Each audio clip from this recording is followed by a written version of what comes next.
Welcome back. You're watching I24 News, coming to you live from Tel Aviv on this day 58 of Israel's war with Hamas. And Israel has been under fire in both the north and the south this Sunday. There was a direct hit on a synagogue in the city of Sderot. No casualties reported. 12 IDF soldiers were wounded after an anti-tank missile was fired from Lebanon. 137 hostages remain in Gaza, the majority of them Israeli citizens. The chief prosecutor of the International Criminal Court has wrapped up his first visit to Israel, and the UN Refugee Agency for the Palestinians, UNRWA, has dismissed the testimony of one of the hostages who says that he was held captive by an UNRWA teacher. All of that coming up later in the programme. But with me in the studio now, Lieutenant Colonel Doron Avital is the former commander of the Special Forces in the IDF. Thank you for being with us, Doron. Good to see you again. So we have confirmation now from the IDF that troops are operational in the south of the Gaza Strip, including in the city of Khan Yunis, which is a stronghold of the Hamas leader, Yahya Sinwar. Just talk us through how the operation is likely to unfold now moving forward. I think the next phase consists of two things. One thing is, of course, deepening our strongholds in the north, in the northern Gaza, and crossing to the south. Khan Yunis is our main target. Mainly now we are bombarding Khan Yunis, or targeted objectives there. We ask some of the civilians in certain very identified location to leave to the west. And I think ground operation, I'm not sure in what stage the ground operation is, but I think it's expected. And if there is I mean, once you have the ground operation, once that is kicked off, that means you have Israeli IDF soldiers in the south of the Gaza Strip. At the same time, you've got some people saying there needs to be another ceasefire deal to get the hostages back. Is that becoming more difficult as the troops move in? I'm not sure. I think even Netanyahu was talking about the dialogue in fire. So this is part of the way we do wars in the Middle East. It's a dialogue in fire. You keep the pressure on. You're trying to close on this stronghold in the south, in which we believe that many of the hostages are there. And then, of course, if there would be some attempt to negotiate or the possibility of a rescue operation, a military rescue operation, we would act. So I don't think it a military operation doesn't exclude negotiation. This is the main declaration of the idea, but I believe it's true. This is the way to do things. There's no way to negotiate without exerting some kind of force or pressure or credible threats on the enemy. So you can still have a ceasefire when you've got IDF troops so far deep into Gaza? It depends on what stage, of course. We will have to make the decision on the ground. Decisions are not made, unfortunately or not unfortunately, here in the studios, but on the ground, given the circumstances of the war, when there's an opportunity for negotiation or knowledge about the whereabouts of hostages, then you can employ, for example, special forces and try to rescue them. So I think the two aims of the war plan are going hand in hand, but it's still tough days ahead. And this is becoming increasingly complex for the soldiers on the ground, a very densely populated urban area. The United States has made it clear they want Israel to minimize civilian casualties. It doesn't want to displace people. Yeah. A lot of considerations to take into account. I think the Gaza city is even a challenge. I mean, in the same match of Khan Yunis, for sure, even in terms of density more. But I think right now we are more prepared. We have an experience of a few weeks of fighting. The soldiers are prepared. There's more smooth the connection between the army, the air force, and the navy in terms of using the fire. So I hope, and I think it's all a directive of the army to try to minimize the casualties of civilians. And of course, we ask the civilians in those targeted areas that we want to enter to leave those areas. So this is the tactic that is being used. And we should talk about what's happening with the Houthis, the Yemen-backed, Iranian-backed rebels in Yemen. They've just claimed responsibilities for two attacks on ships off the coast of Yemen. And there's also been another attack on a U.S. Navy ship. The Houthis are really escalating there. They attacked a British ship, they attacked an Israeli-owned ship, and now you tell me about those attacking the U.S. Navy. I think they are making a grave mistake. I think the Houthim is a target that once we have the attention and with the use of our allies, we can hit a few of the targets. And I think there was this nobody took any responsibility, some explosion in Sana'a a day or 2 days ago. So I'm not sure we and our coalition are not already operating in terms of those targets. We can't allow our ship not to enter the Red Sea.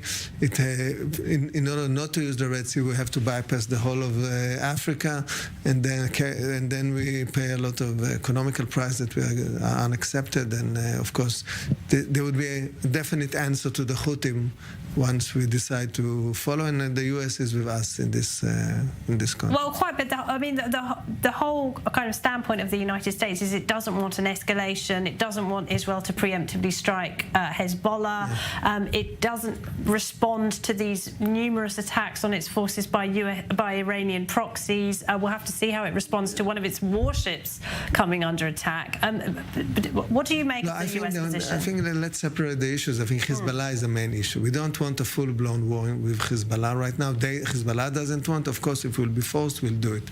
In the case of Hezbollah, we would have liked them, of course, to go to the Litani line. I'm not sure whether the diplomatic campaign would help, and maybe in the future, I'm not sure what the future is, months or more, there would be some military escalation in the north. But this is a big threat. This is a serious threat. It sits on our neighborhood and our villages in the north. The Houthim is, I think, it's a coalition threat that I might believe that once there's a decision is made, can be handled pretty effective. Nobody can allow them to prevent the free moving of vessels. Well, the Saudi-led coalition couldn't defeat them after 7 years of war. But now times are getting tough, so maybe the tough should get going. Yeah. Tom, for now, thank you. Well, as Israel intensifies its bombardment of Gaza, the US is putting mounting pressure on Jerusalem to limit civilian casualties. The fighting has moved to the more densely populated areas in the south. The US Vice President Kamala Harris met Arab leaders in Dubai over the weekend, where she called the scale of civilian suffering in Gaza devastating. I have spoken with members of the Palestinian, Arab, and Muslim communities of America, including those who have lost loved ones in Gaza and American citizens who were injured and evacuated from Gaza. It is truly heartbreaking. As Israel pursues its military objectives in Gaza, we believe Israel must do more to protect innocent civilians. Well, joining me now, Joel Rubin is a former Deputy Assistant Secretary of State in the Obama administration. Great to have you with us, Joel. Thanks for joining us. So, I mean, the Americans have kind of set out a list of conditions for Israel. You've got, just a few months to win the war, minimal civilian casualties, no displacement whatsoever. Isn't Washington making it impossible for Israel to achieve its goal of destroying Hamas?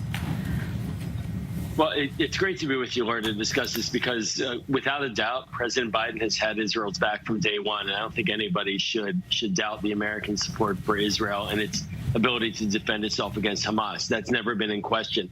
The question now is Israel's military strategy going to help it get there? And the United States, we had a couple of decades of hard wars in the Arab world, in Iraq in particular, where we learned a lot of lessons, including our defense secretary who served on the ground in Iraq, leading battalions against ISIS. And there's a lot of wisdom there. And I think the United States is trying to be, as a friend of Israel and a supporter of Israel, imparting that wisdom and trying to ensure that Israel does win the overall war, not just win the military battles on the ground. Well, quite. I mean, there are the inevitable comparisons with America's military adventures. I mean, 22 years in Afghanistan with an international coalition, yet the Taliban are still in power. You mentioned Iraq, but also the president you served under, Barack Obama. He gave that red line, didn't he, to President Assad? He ignored it, so Assad ignored it and went on to murder, tens of thousands of his own people. I mean, at what point should America stand more solidly behind its strategy? I don't think the failure of the Red Line is the cause of why Assad bombed and murdered hundreds of thousands of his own citizens. Look to Russia as a core supporter of that bombardment. And I do think that again, to the point, this is not a question of the United States supporting Israel. That's a false argument. The question is what kind of day after scenario is Israel going to encounter? Is Israel going to encounter a scenario where it has not just won the battles on the ground in Gaza, but effectively eradicated Hamas, meaning that the Palestinian population does not want to support a new, renewed Hamas? You know, ISIS didn't come out as the first version of a radical Islamist movement that conducted terrorist attacks. There was Al-Qaeda. There was Al-Qaeda in Iraq. There are multiple waves. And so I don't think this is a surprise to hear American counsel saying, make sure that your day after planning is the kind of planning that takes into account what will happen the day after, and that your operations now directly impact that day after. There's a lot of opportunities for President Biden to talk to Prime Minister Netanyahu. They've spoken for about 15, 16 times already. The relationship is close. That's not what's in question. The question is the strategy right for winning the overall war, which means not having a Hamas reconstitute itself after these battles. Others are saying, you know, the message coming from the White House is one of weakness, because the American message has been to contain this conflict, not let it spread. We've now got an American warship under attack by the Houthis in Yemen. We've seen dozens of attacks on American troops by Iranian proxies. Laura, I mean, once again, does the White House need to send a stronger message to the Middle East?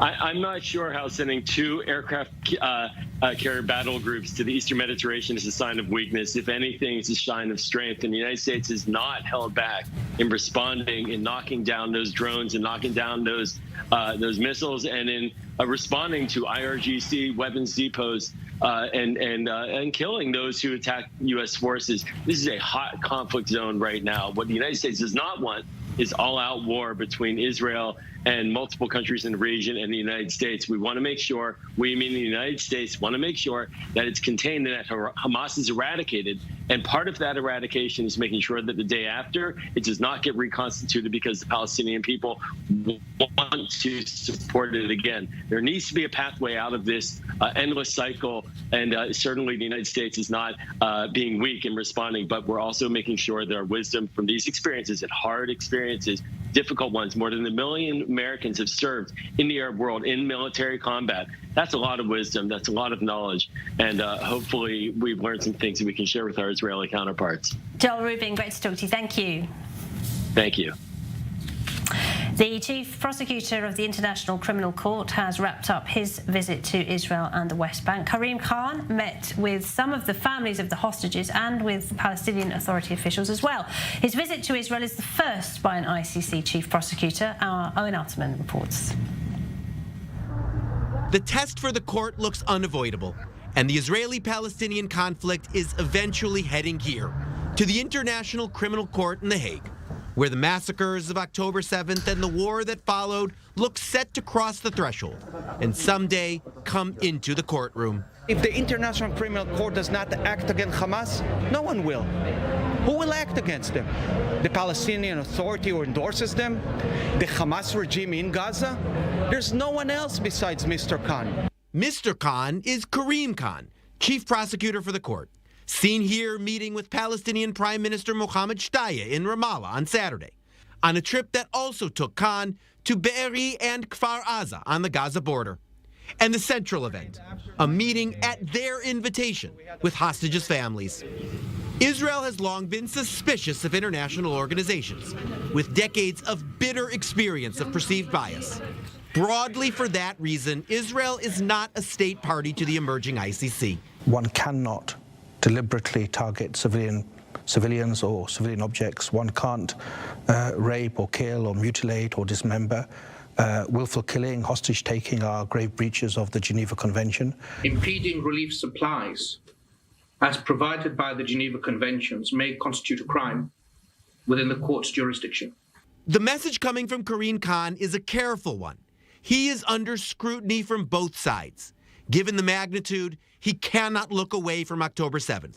Or, the pro-Palestinian side says, look away from the war. But the young court's reputation will be at stake.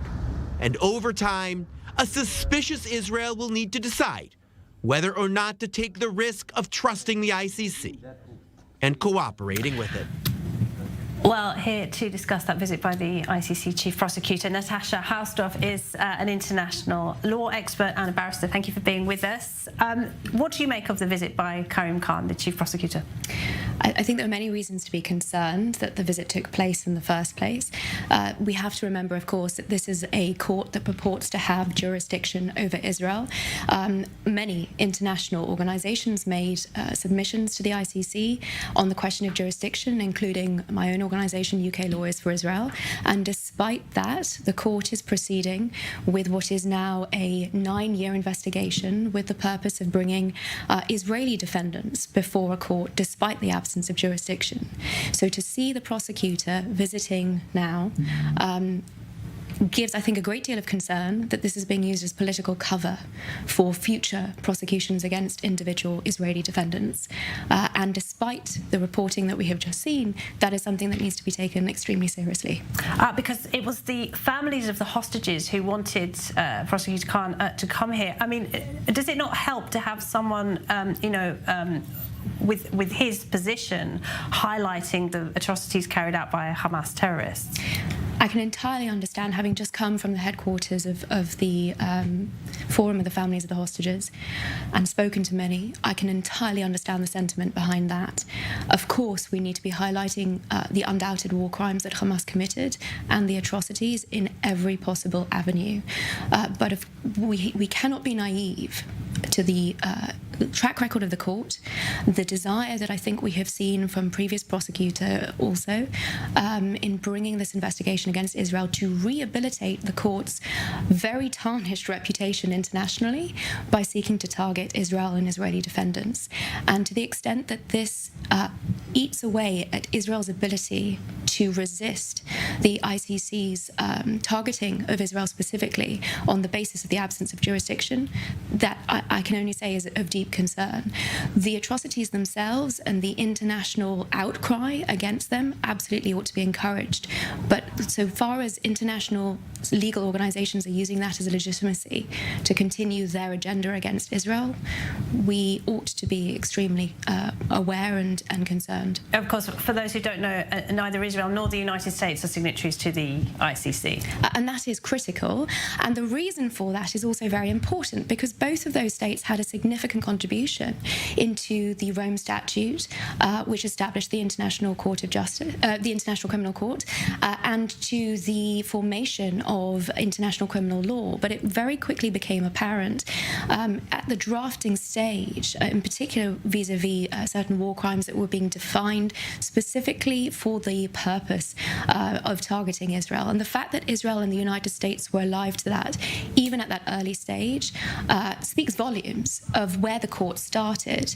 I think what we saw in relation to Prosecutor Khan can be called an initial reluctance from a political standpoint to continue off of where Bensouda left off. But the current situation and the pressure that he has come under with respect to what is happening in Gaza has undoubtedly ignited further interest by the ICC.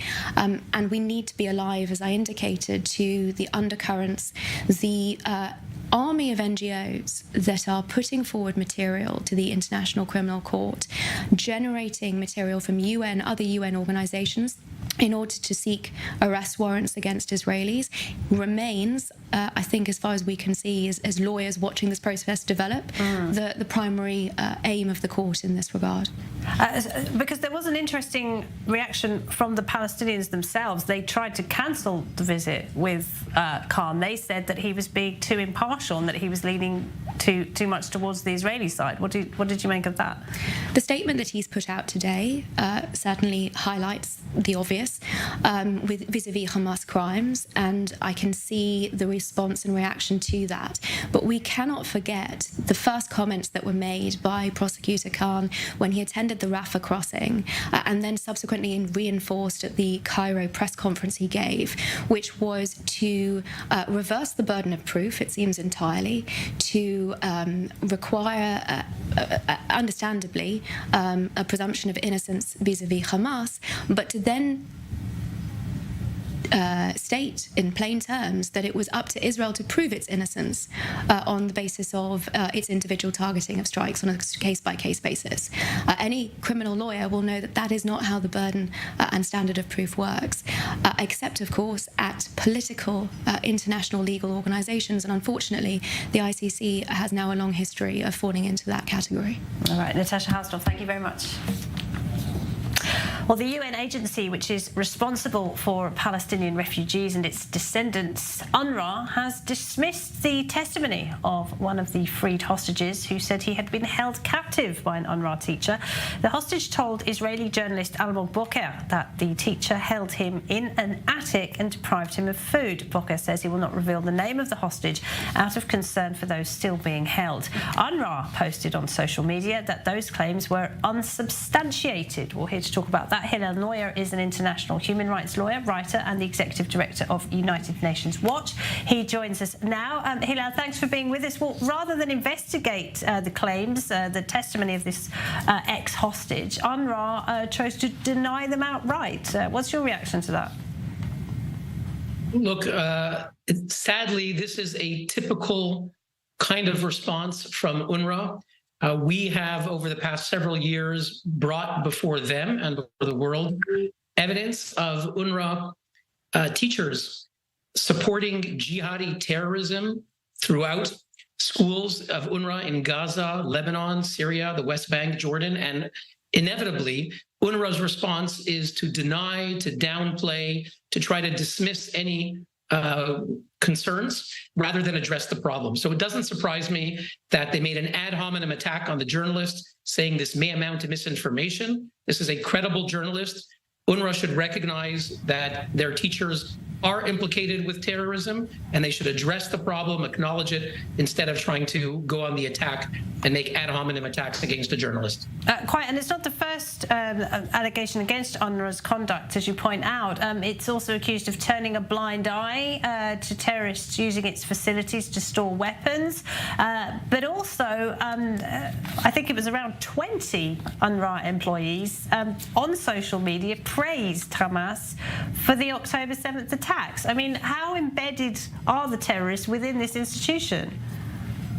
Well, look, there indeed, as you said, Laura, there have been instances where Hamas terrorists were found to be part of UNRWA, where someone who was elected to Hamas political bureau was actually a senior official at UNRWA. But we've had that. But in other cases, what we documented, indeed, as you said, several weeks ago, is that UNRWA teachers, school principals, and other staff openly, publicly celebrated the October 7th atrocities. One director of a Khan Yunis training center, her name is Rania Helis, she said that one of the attackers of Hamas was a hero and a prince. Others said we need to sculpt the date of October 7th in history as a great day. So systematically, we found UNRWA staff celebrating October 7th. And you know what UNRWA often will say is that, well, you only found 20, you only found 150, and these are just a few bad apples.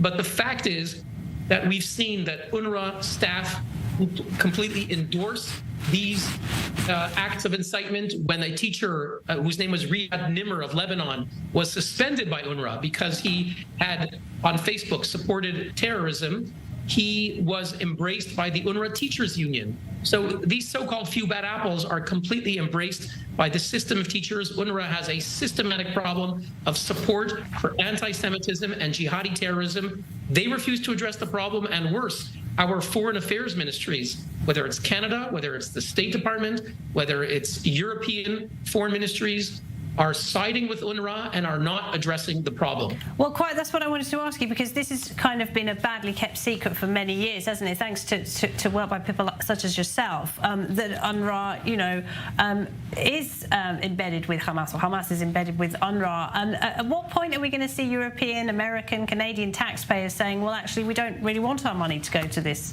institution and to people who support terrorism? We're beginning to see some of it. Certainly, I was in the Bundestag last week in Germany, and there are senior members of parliament there who are very upset about this. But up until now, the governments and certainly the entrenched foreign ministry diplomatic officials are giving protection for UNRWA, and they're guaranteeing that the money goes without any action to stop support for terrorism within that organization. It needs to change. All right, Hillel Neuer, we appreciate it. Thank you very much indeed. Hillel Neuer there, the director of United Nations Watch. Thank you. And Doron, I mean, as the ground offensive continues in Gaza, I imagine that the IDF will be producing yet more evidence of terrorists using UNRWA facilities. Yeah, for sure. We have to understand in the end it's a very dense population and everybody is entangled there. And of course, if we have evidence that implicates UNRWA and other organizations, we have to, of course, show it to the public, show it to the world. In the end, UNRWA is an organization that in some sense keeps the refugee status alive instead of thinking practically and pragmatically about the future. And I think Gaza the day after would be a time for us and the world and our allies in the region to think how to create it in a more pragmatic, practical way and not to think in terms of keeping the refugee status alive forever, for eternity in many respects. So it's a big challenge. This is the main way that the money has been funneled towards terrorism, isn't it? Exactly. Billions and billions of dollars from European, American, Canadian taxpayers. Instead of building infrastructure, creating a new future, you maintain this refugee status with a hope of coming back to a place that doesn't exist in this context anymore. It's the whole poetic of the key that the Palestinians have to give up on. As I say, my mother is from Sheikh Jarrah in the old city. We also give up the key of the ancient house. So you have to be a little bit more pragmatical about the future and create a new future in the Middle East for both Israelis and Palestinians. I hope the aftermath of this war will create the ground for such a thing. Let's hope. Who knows? Yeah, we'll have to wait and see. The Americans certainly want Israel to come up with a plan, don't they? Exactly. The day after. Sure. So we have to wait and see. Doron, for now, thank you very much. We're going to take a very short break. Stay with us. When we come back, I will head to Dubai because Israel has inaugurated its pavilion at the COP28 UN Summit on climate change. We'll talk about that. And there has been a terrorist attack in Paris. A man shouting Allahu Akbar stabbed and killed one person and injured two others. We'll have all the details on that as well. Stay with us.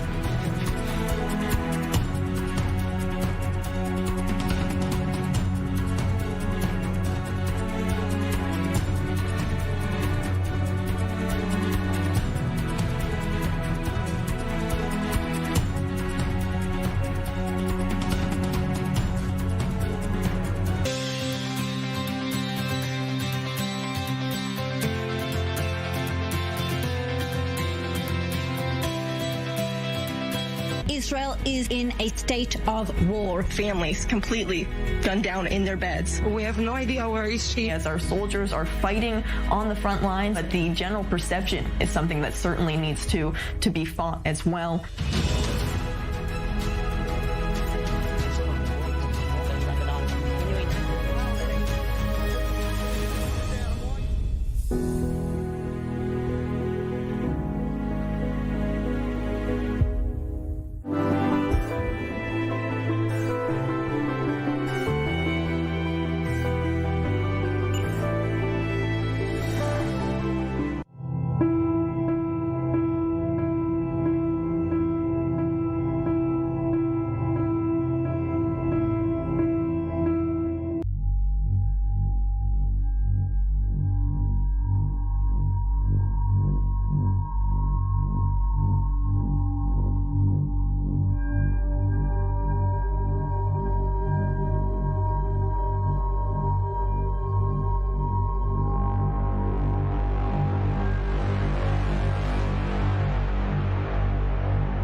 Welcome back. Israel under fire from the north and the south this Sunday, with terrorist groups in Lebanon and Gaza firing rockets. Israel has inaugurated its pavilion at the COP28 climate summit in Dubai, and a terrorist attack in Paris has been linked to the war between Israel and Hamas. A man shouting Allahu Akbar attacked 3 people with a knife and an axe. Well, let's get the very latest on what's happening inside Gaza. We can go to the south of Israel. Our correspondent Pia Steckelbach is there. Pia, what's the latest? Right, Laura. Well, the Israeli military is pushing further down south. There was a statement in the late afternoon hours saying that Israeli ground troops are now located in the south, just north of the city of Khan Yunis, and the Israeli military is expecting to expand those operations in the south further as the war progresses. Now, the rocket fire did not stop coming out of Gaza. Hamas has been targeting the communities surrounding the Gaza Strip really throughout the day, and yesterday evening we also saw that they are still able to fire into the center of Israel, targeting Tel Aviv. That has been continuing really throughout the day, that rocket fire targeting also the city of Sderot, where we're at right now, causing damage to some infrastructure there, but no casualties reported, as both Sderot and also the Gaza border communities are still widely evacuated. Now, the Israeli army has also been saying that since the beginning of the ground offensive, which was in late October, they found about 800 tunnel shafts and destroyed about 500 of them. Now, the tunnels were, as the Israeli army said, located in residential areas, also in the close proximity of mosques there. But really, the tunnels is one of the main challenges for the Israeli military, as of course it is the goal to demolish all Hamas infrastructure, but the 137 hostages are also expected to be held in exactly those tunnels. Now, the Israeli army also, since the resumption of the war, basically separated the entire Gaza Strip into blocks and into parcels, calling upon certain areas to evacuate. Now, since the morning, the Israeli army has been calling upon the residents of certain neighborhoods in Khan Yunis to evacuate. Now, that very much corresponds with now the announcement that the Israeli ground troops are located just north of exactly that city, Khan Yunis, there in the south. And also in the late afternoon hours, there was another announcement coming from the Israeli army spokesperson in Arabic, calling upon residents of Jabalia in the north and also of the old city of Gaza City, Zaytun and Shaja'iyya, again also in the center of the Gaza Strip, to evacuate. This is part of the Israeli efforts to minimize civilian casualties, but the sentiment in Gaza is that there simply is no place to go anymore, that there is simply no space there, no safe space in Gaza, as again the Israeli army is pushing now further down south of the Gaza Strip. Pia, thank you very much for that update. Pia Steckelbach in the south of Israel. Well, let's head to the north of Israel now, which has been under attack by the Iranian-backed terrorist group Hezbollah, an anti-tank missile wounding 12 people. Today, we're joined by our Zach Anders. Zach, what's happening? Yeah, we're still waiting on the exact status of some of those injured. This includes civilians, after it does appear that the IDF came under fire at a base here in the north with multiple casualties on its IDF soldiers. The IDF clarifying that the wounded from earlier in the day were lightly wounded, not seriously. However, that number then changed, and they have not provided an update on the status of as many as 12 injured in strikes throughout the day. Hezbollah taking accountability, or claiming that they struck five different times this afternoon, different locations throughout here in the north. All right, Zach, thank you very much. Zach Anders there in the north of Israel. With me in the studio, Colonel Doron Avital is the former commander of the IDF Special Forces. Thank you for being with us, Doron. So here we have it, Israel under attack on 2 fronts today, just a couple of days after that ceasefire with Hamas was broken. Are you concerned about the way the IDF is being stretched at this point? Not in terms of our capabilities, but in terms of our aims, because we really want to resolve the Gaza issue first. We want to eradicate Hamas, or make sure that it doesn't rule Gaza. We want to have our hostages back. This is the main issue right now in the mind and hearts of every Israeli, so it's a big issue. I hope the military campaign, the intensity and going down to the north to Khan Yunis might provide also a resolution solution there. Exchange with Hezbollah, it's part of the game. We play a game in fire. It's not such a nice game, but this is part of the way we do it in the north. But we have to also look at the West Bank. We had this terrible terror attack in the entry to Jerusalem. This Friday, is a big deal. This is a serious thing. Those are Arabs that lives in Jerusalem with what we call the blue ID cards. They had already been jailed. Yeah, they were been jailed and released a few years ago or so. So it's not that they were not monitored, but still they succeeded to create such a terrible terror attack in such a central, the entry to Jerusalem, the entry to Western Jerusalem. So it's a big issue. So we have to look at the West Bank and see that it's contained and doesn't go into escalation, not in Jenin, not in northern Samaria, and not in other places like Hebron. The situation is dramatic in all fronts. But Gaza is this is the main, of course, front right now. And of course, other fronts like the Houthis, the Shiite in Syria, and so on. All right, Doron, thank you. I want to talk now about a severe escalation by Yemen's Iranian-backed Houthi rebels. They've attacked a U.S. warship, the USS Carney, and several commercial ships in the Red Sea. The Houthis claiming responsibility for all of those attacks. With me now, Colonel Richardson, a senior fellow at the Atlantic Council and geopolitical consultant for Dragoman LLC in Washington, D.C. Great to have you with us, Rich. So, I mean, what do you make of this? It's a pretty severe escalation on the part of the Houthis. Well, good to be with you, and thank you. Yes, this is actually in keeping with their strategy after the last or over the last several weeks of the war. They have attacked, in fact, in three previous incidents, attacked commercial shipping associated with Israeli-flagged ships, or rather Israeli-owned ships flagged to other countries. They have, and by I say they, I mean the Houthis, but also more broadly their sponsors, Iran, who have also worked through proxies in Syria, Lebanon, and Iraq, have attacked U.S. military facilities. So the attack on the warship, on the Carney, in a sense is an escalation, but in another sense is really part and parcel of what they've been doing. Now they're using drones, they're using rockets. So far, no big signal success, but the fact that they're willing to sustain these attacks and to risk U.S. retribution afterwards does show that they have their risk threshold is rising. Well, can we expect retribution from the United States? As I keep pointing out, it was President Biden who took the Houthis off that list of terrorist groups. We've seen U.S. troops attacked by Iranian proxies over the past 2 months. Are we going to see a more serious response from the United States? I think we will see, and we have seen incremental responses in Syria. I think you're probably aware after previous attacks, there were rocket and air attacks by the United States, or missile and air attacks on storage facilities associated with Iranian-backed militias. We have in the past also conducted strikes against radars and other installations of the Houthis in Yemen. So I think in the United States, the question is not whether there'll be a retribution or a response. There will be. The question is, will it be signal and significant? Something along the lines of what Donald Trump did when he took out Qasem Soleimani. So far, the Biden administration has not shown a willingness to escalate in that way. And frankly, because they still are trying to de-escalate in the region, I think it will be more like these small tit-for-tat attacks rather than a major escalation that would be a little more viscerally satisfying. What message does this send to Tehran when you've got a U.S. warship, a warship belonging to the world's most powerful country, coming under attack from a group of rebels in Yemen? Well, in Israel, they sometimes refer to the rules of the game in regional conflicts, right? So I think the rules of the game get tested from time to time when either Israel or the United States, a major power with significant military capabilities, is provoked by a group with marginal capabilities but a willingness to incur risk. So there is a possibility that the United States will decide, which would be how the Israelis would do it, in my view, to reset the rules of the game and to send a very sharp response.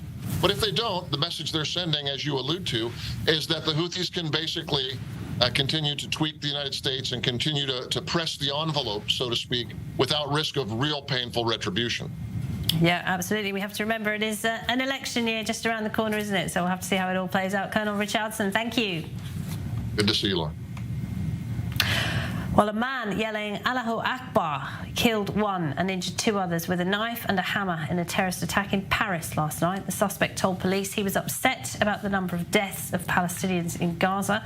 Here's the French Minister for the Interior, Gérald Darmanin, speaking earlier. What I do know is that he allegedly said Allahu Akbar to the taxi driver who wanted to intervene and to the policeman. He also said to the policemen who had their cameras filming the scene that he was angry about the situation in Gaza and France being complicit with Israel, and that he was fed up with seeing Muslims die. This is what I know now, but I will let the public prosecutor give the full details once we go through the testimonies. Well, for more, we can go to Paris. We're joined by journalist Peter Humi. So, Peter, this suspect was known to police, wasn't he? Was he one of the so-called Fichier S suspects who was believed to be capable of carrying out an act of terrorism? Yes, he was indeed, Laura. The S letter signifies people that are suspected or have some sort of connection with potential terrorist actions. And in fact, the authorities have released his name, just his first name. He's known as Armand R.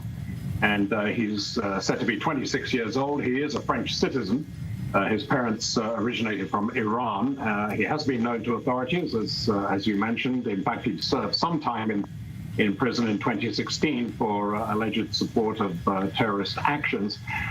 He did indeed shout out Allahu Akbar, and he gave his reasons for the attack, apparently at random, a stabbing attack in which he killed a German tourist, completely at random apparently. He's fed up with the fact that Palestinians and Muslims in Afghanistan have been suffering so much over the past few weeks, and in the case of Afghanistan, certainly for longer than that period. Police arrested him. He did not put up any kind of resistance, but before they arrested him, he crossed the bridge across the Seine from the Eiffel Tower and attacked with a hammer two other tourists. One is a British citizen.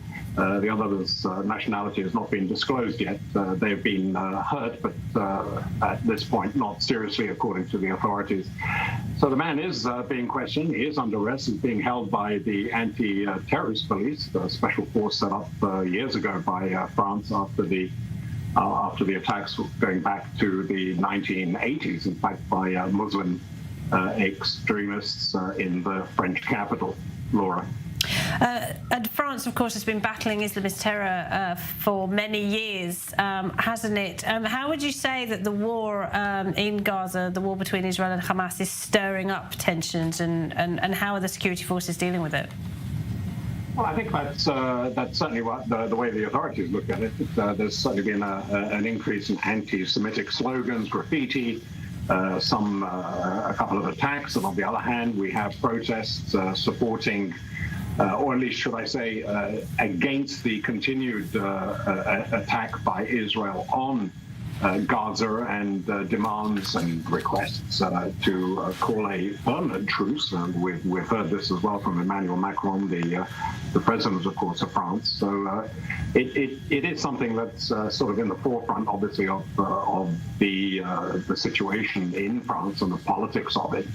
Let's not forget, France has one of the largest, if not the largest, Muslim community in Europe, and also one of the largest Jewish communities. So the potential for tension and violence, has been sadly illustrated by last night's attack, is there, and the authorities have stepped up preventative measures, but they can't patrol every single corner of Paris or other French cities 24/7. So these kinds of attacks, although the police patrols and the necessary measures, the authorities say, have been taken, unfortunately, these incidents probably will continue to happen. Peter, thank you very much. Peter Humi there. Thank you.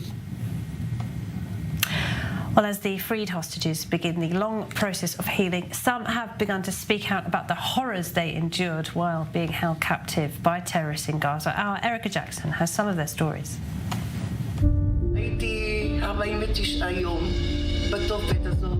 Nearly Nearly 2 months after Hamas's brutal attack in Israel on October 7th, freed Israeli hostages are now telling first-hand accounts of what it was like being kidnapped and taken into the Gaza Strip. Among those sharing stories of being taken captive and held under life-threatening conditions are 85-year-old Yocheved Lipschitz and 84-year-old Ditza Hyman. 17 יום במנהרות, לא ישנתי כמעט, היה לי בעיה עם המזון, וב4 ימים האחרונים אני חליתי, פחדו שאני אגרום למגפה במנהרות שם. האוכל לא היה רב מלכתחילה, אבל ככל שעבר הזמן, האוכל הלך ופחת. זה תנאים כמעט של רעב, אפשר להגיד. Those who have been freed also detailing the mental anguish of what it was like to be held against their will, including 44-year-old Danielle Aloni, who was kidnapped with her 5-year-old daughter, Amelia. הבנות שלנו ראו דברים שילדים בגיל הזה או בכל גיל לא צריכים לראות. סרט אימה. אתה מרגיש שאתה רוצה לצבות את עצמך ולהתעורר מהסרט הזה. אני מדברת ואני רועדת, סליחה. זה היה מבעית, זה היה מפחיד. אין סדר יום, אין כלום. ישנים, בוכים. כל יום נוסף שעובר הוא נצח שלא נגמר. אני פוחדת שכל יום יש שם עוד חברים בני 85 ויותר צעירים שלא יעמדו בלחץ הנפשי והבריאותי. והחובה המוסרית של הממשלה הזאת להחזיר אותם מיד, בלי היסוס הביתה. Those who have been freed echoing the same message that time is running out. כל יום הוא קריטי, גם בגלל התנאים, והתנאי מחיה שם מאוד קשים, והחמצן בתעלות הולך ואוזל. ואנשים שם בסיכון, אנשים יכולים למות, כי החליטו פשוט לרצוח אותם. אני מבקשת, מתחננת, מכל מקבלי ההחלטות. תוציאו את הילדים, תוציאו את כולם. חייבים להוציא את החטופים משם. אם לא נוציא אותם עכשיו, הם לא יצאו בחיים.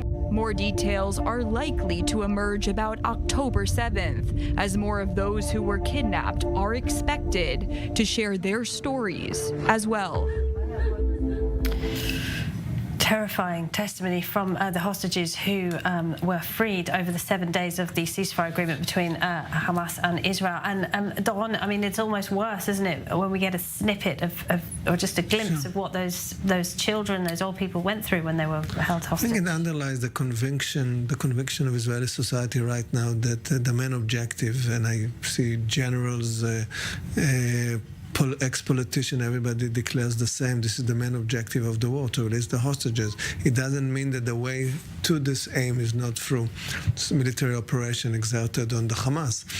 But this is the main objective. There's no way that if we can't do anything to release them, that it wouldn't be done. And all means are at our disposal, and I hope the military threat on Khan Yunis might create the new opportunities for such a release. Because when you look at the hostage videos, the propaganda videos that Hamas released, they got the hostages to say, you know, angrily, Netanyahu, give us a ceasefire now, you should be doing what? Do you think that these big protests, they kind of help Hamas in a way? No, this way, in terms of the negotiation, in terms of the exchange and the price they might ask. I think we are a democratic society. There's no way to control or contain the feeling of the public. They know us from within. Hamas and Sinwar, for sure. He knows that it's very important for us.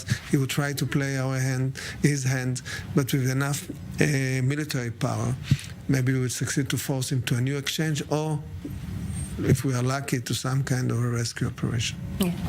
All right, thank you, Dawn. Well, despite the ongoing war with Hamas, Israel is still participating in the COP28 Global Summit on Climate Change, which is taking place right now in Dubai. President Herzog visited the summit, and today the Israeli pavilion was officially inaugurated. Our correspondent Bastien Bory joins us now from Dubai. And Bastien, given the tension that this war is causing throughout the Arab world, how was the opening ceremony of the Israeli pavilion today? Before actually going to the ceremony, I thought that the Israeli officials, both those from Israel and those who are part of the permanent missions here in the UAE, would do their utmost to put politics aside, because that's what usually happens whenever there's been an episode of tensions in the past, whether around the Al-Aqsa Mosque in the West Bank or in Gaza, at times of less intense violence than today. The Israelis have always kept a low profile in Dubai at events, at conferences. It's always been business first. We're not talking politics, etc. This time it was very different. You could feel that everyone was emotionally affected. As soon as you enter this Israeli pavilion, you find yourself in front of a sort of altar in tribute to the Israeli hostages in Gaza, with photos for some, the date of the kidnapping, even a teddy bear with a black band to remind that there are also children in the hands of Hamas. And during my interviews with the Israeli officials today, I was even asked to give priority to filming these objects that this tribute to the hostages. There were around 100 attendees, and the speech is also focused on the events in Gaza and on the fact that Israel had to come and negotiate on the climate issue, so as not to forget that despite everything that's happening, the country can and must help the whole region to meet its commitments in the fight against climate change. Yeah, but this part of the world is worst affected by climate change, and it's only predicted to get worse, isn't it? I mean, what will Israel be pushing for during the summit? Well, 1,000 Israeli officials should have made the trip to COP28, and in the end, because of this war, they will only be 28. So you can imagine that Israel will not negotiate from a position of strength during the next few days, during the 2 weeks of this conference. And we cannot say that climate change issues have been a top priority for successive Israeli governments. But still, a lot of effort will be put into first selling innovative agricultural technologies, as you know, our countries are much in demand, and also into promoting the joint development of satellites, including with the UAE, to monitor climate conditions in the whole region. And do Israeli diplomats fear, Bastien, that the war will have a long-lasting impact on ties with friendly Arab countries? I mean, the Israel-Hamas war is definitely casting a shadow over COP28. I saw some participants walking around the summit venue, wearing lanyards in the colors of the Palestinian flag. We heard Turkish President Erdogan and South Africa's President Ramaphosa openly accusing Israel of committing war crimes in their speeches that were supposed to be about climate in front of thousands of delegates. So definitely this war is casting a shadow. All right, Bastien, thank you very much. Bastien Bory there over in Dubai. Pleasure. Well, this report now from Kibbutz Nahal Oz, one of the communities worst hit by the terrorists on October 7th. Uri Shapira has the story. October 7th caught the entire country by surprise. In Kibbutz Nahal Oz, one of the places closest to the Gaza border, the surprise was even bigger. We woke up around 6 a.m. My partner told me that there is a red alert. I wasn't very excited about it. I said, okay, we've experienced these situations, we'll walk it out. So we entered the safe room. The first message I got was from a friend who texted me that his wife was injured. Eventually, she died from her wounds. The door was closed, but I suppose that it wouldn't matter to them. I guess that they realized that we are old people, there is not much to do with us. So they went to other places. Yechiel Chelnov is one of the founders of Nahal Oz. He is close to his 90s, but still very active. When we established the kibbutz, we concentrated on agriculture. And indeed, we had very good agriculture. We have one of the best dairy industries. At least it was until the war. But it is still working. It's the first time I'm leaving the kibbutz. We had security issues issues when you evacuated young families with the kids, or whoever wanted to go, but never like this. Kibbutz Nachal Oz was the first Nachal settlement, a collective community of veterans of the IDF's Nachal Brigade who combined military service and building communities across the country. In the early days, the kibbutz was considered one of the most famous in Israel, as leaders and officials visited it. One of the most famous incidents occurred in 1956 when a member of the kibbutz, Roy Rothenberg, was brutally killed by Egyptian forces. The eulogy of Moshe Dayan, then chief of staff, became one of the most iconic speeches in the history of Israel. Early yesterday morning, Roy was murdered. The quiet of the spring morning dazzled him, and he did not see those waiting in ambush for him at the edge of the furrow. Let us not cast the blame on the murderers today. Why should we declare their burning hatred for us? For 8 years, they have been sitting in the refugee camps in Gaza, and before their eyes, we have been transforming the lands and the villages where they and their fathers dwelt into our state. It is not among the Arabs in Gaza, but in our own midst that we must seek Roi's blood. How did we shut our eyes and refuse to look squarely at our fate and see, in all its brutality, the destiny of our generation? In 2014, another traumatic event happened when 4-year-old Daniel Tragman died from a missile sent from Gaza. The kibbutz was about to celebrate 70 years since its founding with a special ceremony. Ironically, the main show was a play which shows 2 women spotters who were cut off from their cameras. We were supposed to have a big celebration marking 70 years of the kibbutz. On Friday, we had rehearsals for the show. The plot where the spotters are disconnected, it seems like a crazy story for me, but this is what happened eventually. Around 35 people were murdered in Nachal Oz on October 7th. Today, residents of the kibbutz are staying in another kibbutz in the north, Mishmar HaEmek, and are waiting to decide on their next step as Nachal Oz remains a closed military zone. Well, that's it from me. Stay with us on I24 News. Benita Levin picks up the rundown in just a few moments. Stay with us.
Israel is in a state of war. Families completely gunned down in their beds. We have no idea where is she. As our soldiers are fighting on the front line, but the general perception is something that certainly needs to be fought as well.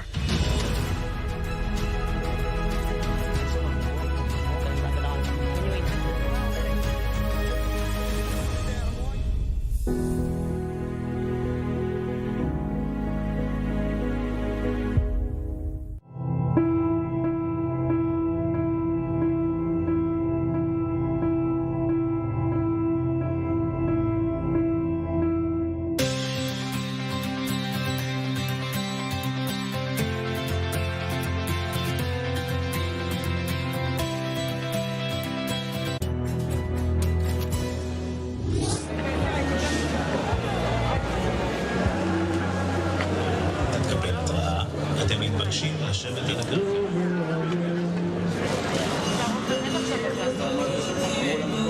אני יודע מישהו איתי כאן.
This is Breaking News Edition. I'm Benita Levine. Rockets have today been launched into Israeli territory in the south and the north. Hamas sending rockets from the Gaza Strip towards southern communities, and Hezbollah launching missiles from southern Lebanon to northern parts of Israel. These are live images on your screen right now.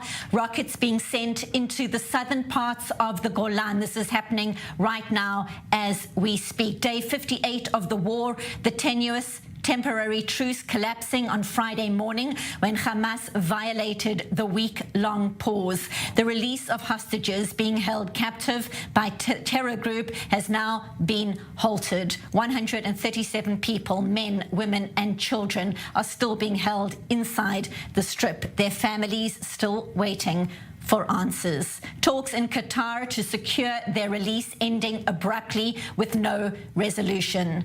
The IDF ground operation inside Gaza is gaining momentum again, with the military confirming that more than 800 terror tunnels have been uncovered since the war started more than 8 weeks ago now. The IDF also confirming the death of 2 more soldiers. It's not clear how many people have been killed in the Gaza Strip, and it's also not clear how many of those killed are terrorists or civilians. A senior White House official says he believes Israel is making an effort to minimize civilian deaths in Gaza, including by publishing online a map of places where Gazans could go to find safety. Now for the latest, let's go straight to our correspondent Zach Anders in northern Israel, and we're hearing there were sirens just moments ago in the southern Golan. Also, Hezbollah launching rockets and missile attacks on Israel earlier. 12 people wounded. What is the latest up north? What can you tell us about the latest developments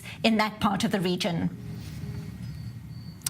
Well, Hezbollah has claimed responsibility for 5 strikes throughout the afternoon. This would be the 6th. We'll wait for IDF confirmation to determine if this did come from Hezbollah or if Hezbollah themselves claims responsibility for this latest red alert. Of course, in this area, many of the red alerts throughout the last several weeks have been not necessarily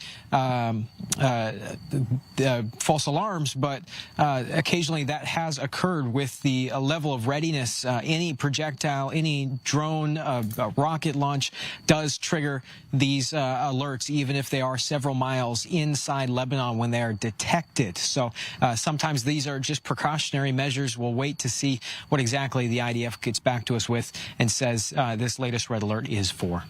Very briefly, the Houthis claiming responsibility for an earlier incident. American warships and several commercial ships have come under attack in the Red Sea. Briefly, what is known about the latest incident in that part, the Red Sea?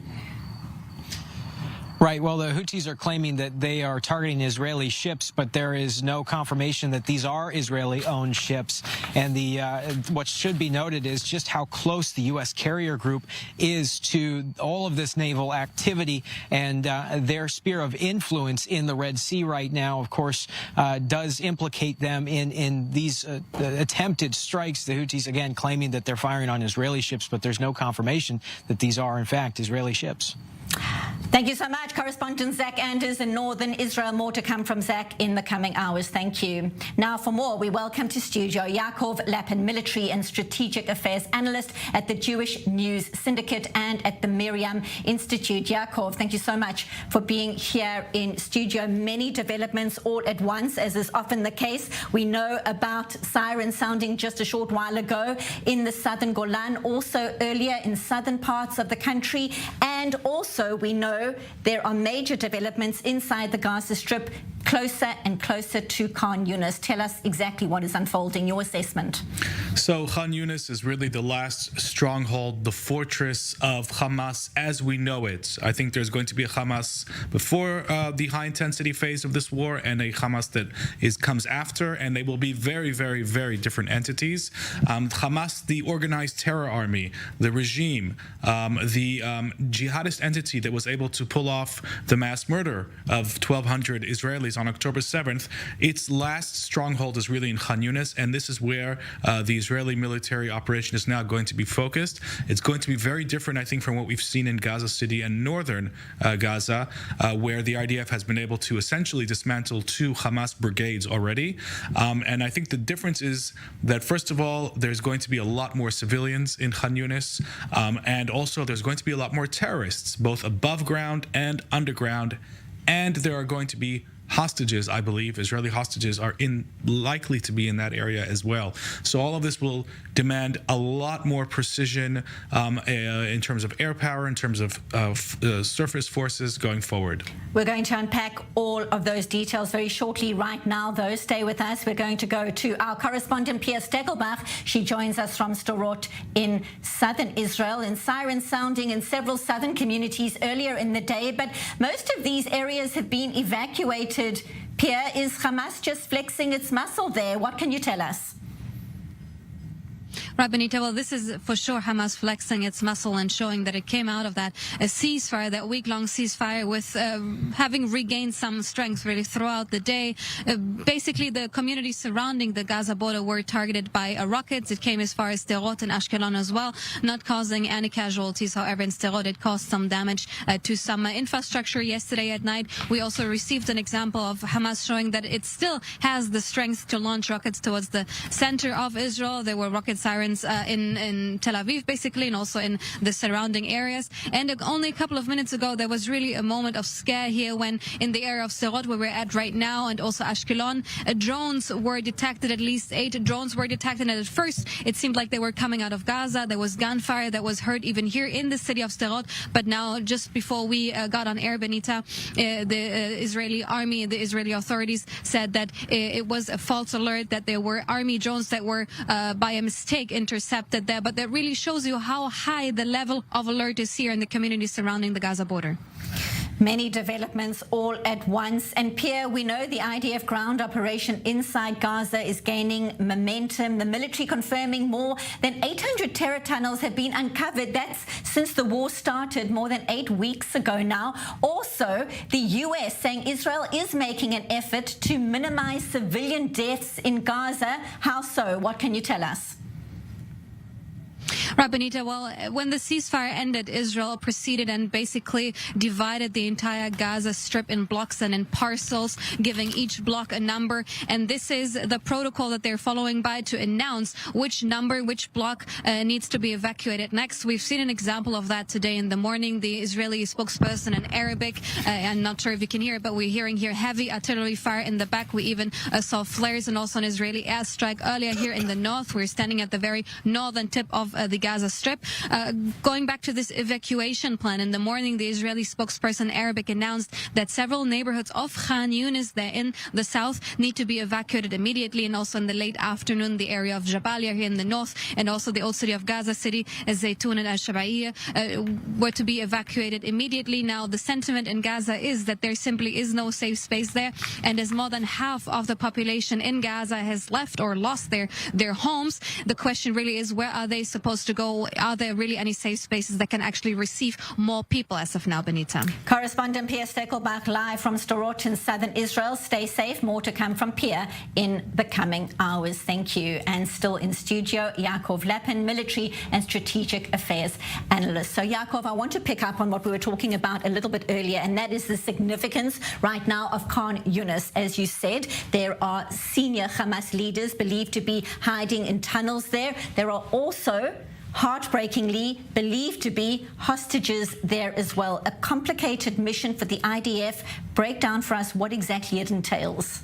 It entails relying very heavily on intelligence, the most intelligence-reliant phase of this war to date, and that's saying a lot because the entire war has seen unprecedented levels of intelligence injected in Israeli firepower strikes. But going forward, it's essential for the IDF to use its very, very advanced intelligence to know where to drop that munition, where the ground force can go, where it cannot, where the Gazan civilians remain focused and concentrated, and where they have evacuated. All of this is real-time information, and the Israeli Digital Command Network is actually very well adapted to do just this kind of thing. It was developed for this kind of challenge of urban warfare, real-time mass intelligence coming in and then operating and tailoring firepower strikes and ground movements in line with that intelligence.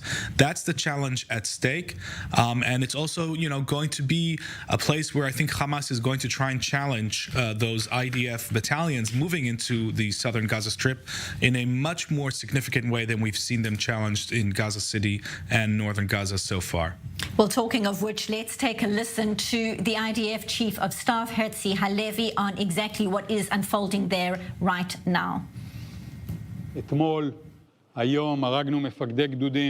Yesterday and today, we killed battalion commanders, company commanders, many operatives, and yesterday morning, we started the same move in the south of the Gaza Strip.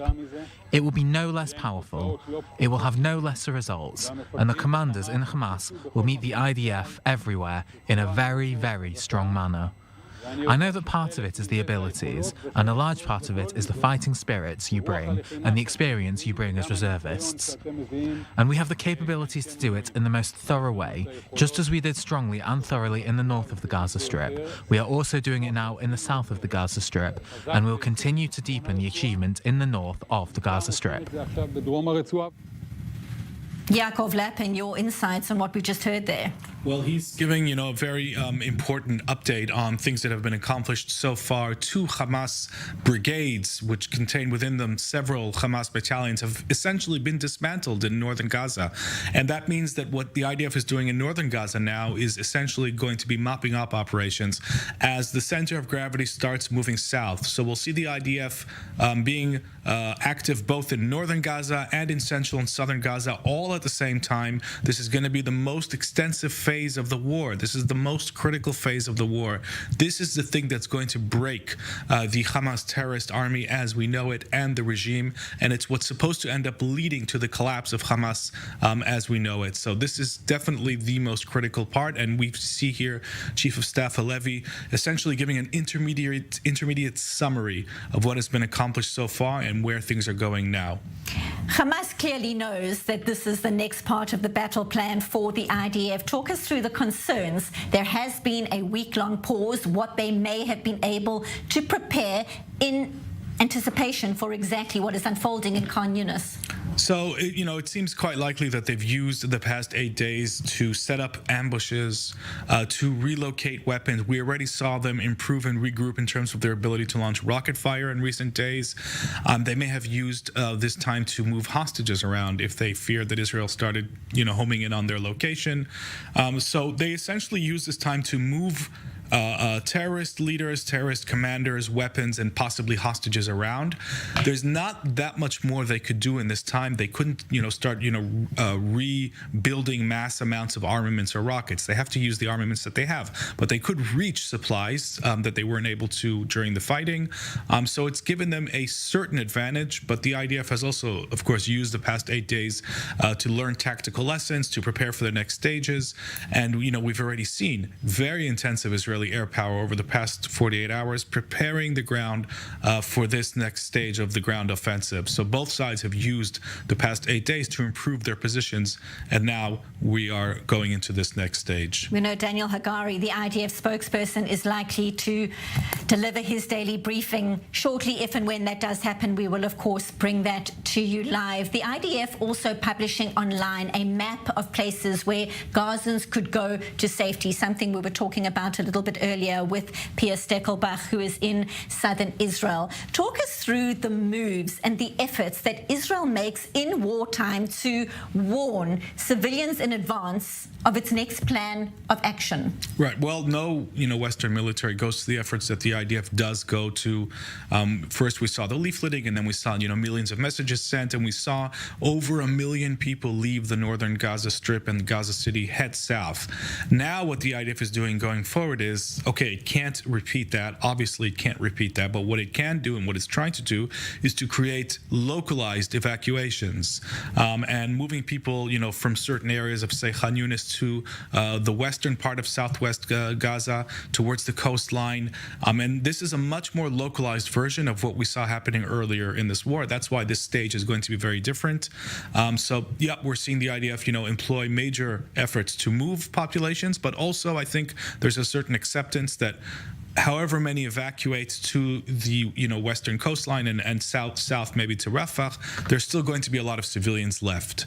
And as a result, I think we're going to see a very different modus operandi from the IDF going forward. Intensive, but very, very precise and accurate firepower. And we know that John Kirby, the White House national spokesperson, saying before that the US does believe that Israel is making huge efforts to advise civilians about its next plan of action, something, as you say, very unusual. During wartime, not many armies take those kind of precautions. Having said that, the US stance is a huge focal point as well, and Defense Secretary Lloyd Austin has been discussing the dangers that exist when terrorists and tyrants believe they can get away with mass atrocities. Let's take a listen in his own words.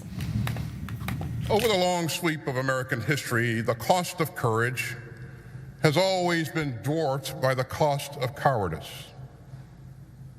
And the cost of abdication has always far outweighed the cost of leadership. The world will only become more dangerous if tyrants and terrorists believe that they can get away with wholesale aggression and mass slaughter. And America will only become less secure if dictators believe that they can wipe a democracy off the map.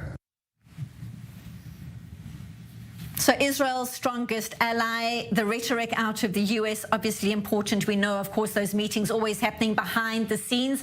As we're talking, Yaakov, these are live images on our screen out of the Gaza Strip. Dramatic footage unfolding as we speak. Talk to us, though, about the impact of the US pressure on Israel right now.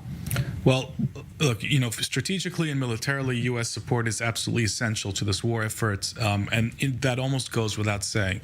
At the same time, we've seen, comments in recent days from senior U.S. officials that have suggested a much more public attempt to put pressure on Israel. I have found some of those messages disturbing. because they have basically been, a combination of sort of publicly lecturing Israel on the need to avoid civilian casualties, which Israel makes every effort to do. And also there appears to be some, reflection of the pressure that the Biden administration is under. And now, again, we're seeing sort of, the tone shift back to much more supportive comments that are being made for Israel. So my hope going forward is that U.S. support for this war effort will be steadfast and will not be changing its tone, because this war effort is going to be lasting at least months going forward. There's no way to eliminate Hamas from one day to the next. There's no way to do it, without using significant amounts of firepower. And as a result, Israel is going to need long-term steady support. And, that's, something I'm just seeing from the side. But, having said all of that, of course, Israel is going to have to take the U.S.'s position into consideration. I think we're seeing that happen right now. This attempt to create local evacuation zones is probably a reflection of that. And there is this sort of side give and take between Israel and the U.S. going forward. They don't always agree on everything. There are disagreements. I think it's clear.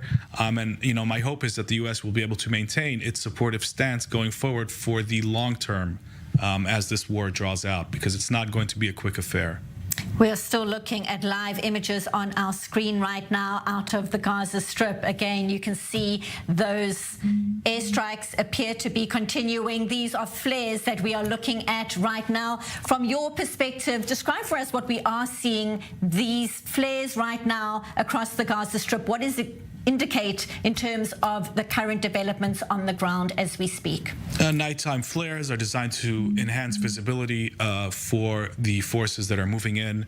Of course, the IDF ground forces will prefer to move in to new territory at night where they're less visible to the enemy. The flares also creates visibility of the enemy for the IDF forces. So, we're seeing, I think, all of the signs for a significant IDF incursion, probably involving lots of armored units and infantry into new areas of the Gaza Strip, following approximately 48 hours of very intensive airstrikes, taking out, all kinds of Hamas positions, anti-tank attack positions, and command and control and tunnel shafts, and all of the things that we've seen hit in the north were hit in the south. And now, when the ground is more ready, we're seeing the IDF ground forces moving in. I think tonight is going to be a very important night for this war effort going forward. And you mentioned the north, and obviously major concerns about the developments there. We heard Zach Anders, our colleague, talking about it a little bit earlier on in this broadcast, and huge worries about how Hezbollah might want to show its own sense of force right now. The truce is over. It was quiet during that pause, but it could seriously step up its ante right now. Yes. Well, Hezbollah, fired on Beit Hillel, which is about 3.5 kilometers from the border. That's much further than previous anti-tank missile strikes that we've seen in recent days. So that represents an escalation by Hezbollah. And, by pure chance, the soldiers who were in the vehicle that was targeted had left it seconds before. Otherwise, we'd be looking at a completely different situation. So I think, the bigger picture is Hezbollah, again, is willing to risk an escalation. Even if it's not running into it, it's willing to take the risk. And the situation is untenable. The situation on the northern border is untenable. It's a ticking time bomb. But we are seeing Israel, I think, manage and prioritize the south before the north. I think that makes a lot of strategic sense. It's a wise way of managing, limited military resources. It's better to fight on one front if you can, and to keep the second front on a low flame. But, Hezbollah's insistence on these continued attacks, anti-tank and mortar and rockets, and keeping tens of thousands of northern Israelis away, I think that will force Israel to consider more dramatic steps once the southern arena becomes more stable. What does it mean, though, for the residents in that part of the country? So many communities have had to evacuate in recent weeks with good reason, but there is no clear time frame, obviously, as to when they can get back to some semblance of normality. It's very tough for them. I was there a few days ago, and Kiryat Shmona was mostly empty, and the kibbutzim were almost completely empty right on the border. And then, when you get there, you can see why. It's not only because the military is telling them to, it's because you can see, these Hezbollah-controlled villages just a few kilometers away. And from there, it's so easy for them to fire anti-tank missiles, destroy homes, which they've done, destroy vehicles. This is a clear and present danger. And now we're in the post-October 7th reality. So this is not a situation that we can go back to. All these people who've evacuated, there's no way they can go back knowing that Radwan, the elite Hamas commando terrorist unit, which is the equivalent of the Hamas Nukhba unit, which led the October 7th mass murder attack, is going to stay on their doorstep. They have to be pushed back. That's the bottom line. How they will be pushed back is unclear. There are multiple pathways. There's talk now of negotiations. That seems unlikely, but it's good that it's being tried. Or the more likely scenario is some sort of buffer zone. I think that's going to have to be established by Israel to keep these murder squads off of the border.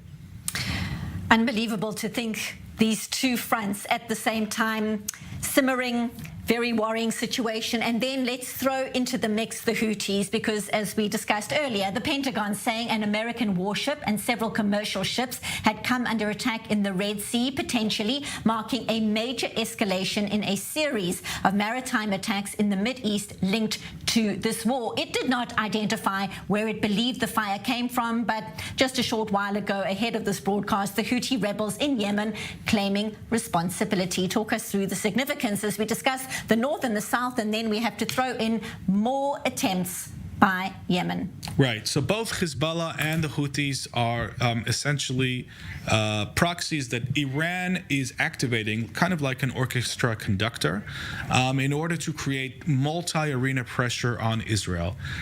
So the Iranians want to keep Israel distracted, and they want to make sure that Israel doesn't focus all of its energy, resources, military intelligence resources on the Gaza Strip. This is their way of doing it.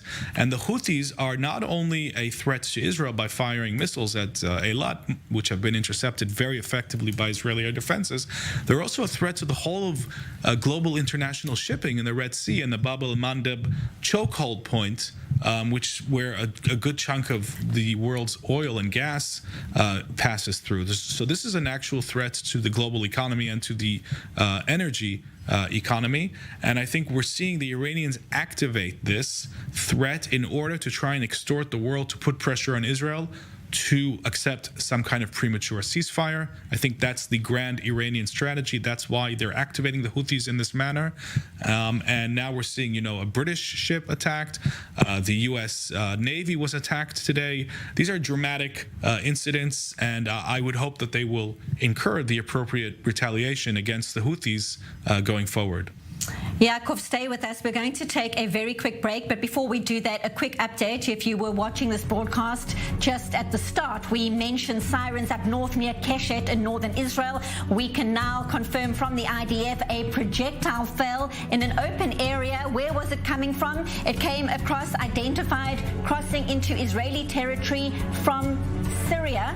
We'll unpack more after the break. This is Breaking News Edition. Our coverage continues in just 2 minutes. Stay tuned. Yaakov Lapin will be here to unpack all the latest developments as they unfold on the ground. Stay tuned. Back in just 2 minutes.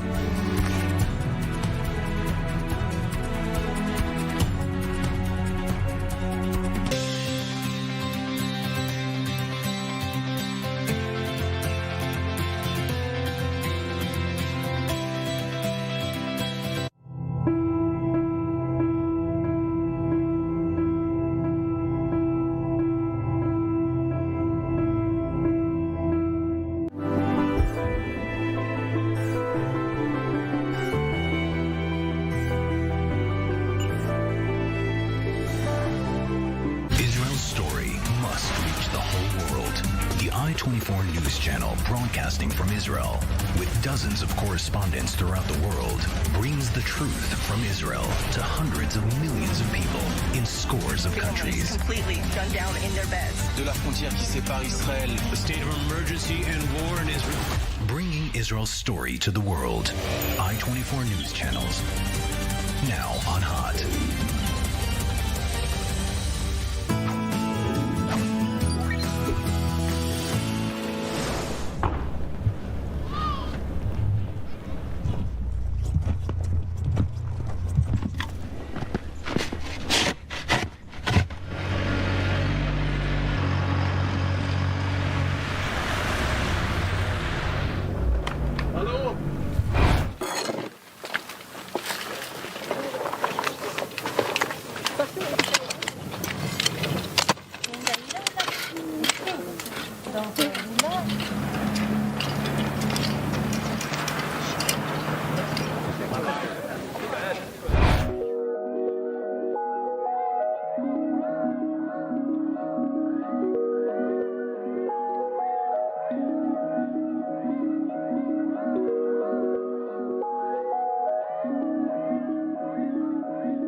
breaking news coverage continues. Thank you for joining us. Rockets have today been launched into Israeli territory in the south and the north. Hamas sending rockets from the Gaza Strip towards southern communities, and Hezbollah launching missiles from southern Lebanon to the northern parts of Israel. Day 58 of the war, the tenuous temporary truce collapsing on Friday morning when Hamas violated the week-long pause. Now for the latest update, let's go back to our correspondent Zach Anders, and he joins us from northern Israel. And as we started this broadcast a short while ago, Zach, sirens sounding in the north, new information, new developments, what can you share? Yeah, the IDF at this hour is saying that these projectiles came from Syria, that they fell in an open area, and that there has not been reports of any damage. That is, again, another significant development here, considering that we often see these coming from Hezbollah and from Lebanon, but we also see quite a bit of activity coming out of Syria. That certainly is something we're going to be following up on, and you will keep an eye on the latest developments. Also, obviously, all the developments across the border from Lebanon. For now, though, thank you so much to our correspondent, Zach Anders, in northern Israel. Thank you, Zach. Now, it took more than 8 weeks, but United Nations women's groups have now broken their silence over mass sexual assaults of women and girls by terrorists on the 7th of October. The organization UN Women saying, quote, "We reiterate that all women, Israeli women, Palestinian women, as all others, are entitled to a life lived in safety and free from violence," adding that, quote, "We unequivocally condemn the brutal attacks by Hamas on Israel on the 7th of October and are alarmed by the numerous accounts of gender-based atrocities and sexual violence during those attacks." So now, for more reaction, it's a pleasure to welcome Anita Friedman, chairperson of the World Women's International Zionist Organization, joining us from Tel Aviv. Good to see you, Anita. So the silence was deafening. After 8 weeks, this condemnation from the UN women's groups, your reaction? Too little, too late. What can I tell you, Benita? First of all, thank you for having me here. It's appalling to think that these organizations that were created for this exact purpose, to make sure that we don't silence women in these instances, has been silent for 8 weeks. It took a lot of international pressure, including the women that were standing in front of the UN with these garments. You just showed the picture, for them to react. It's a little too late, even though today the Times in UK had a spread which really went deep into what happened here. So I'm glad at least that the world, even after 8 weeks, is reacting. So I'm thankful for that at least. UN women's groups calling for this return to a path of peace, a respect for international humanitarian and international human rights law.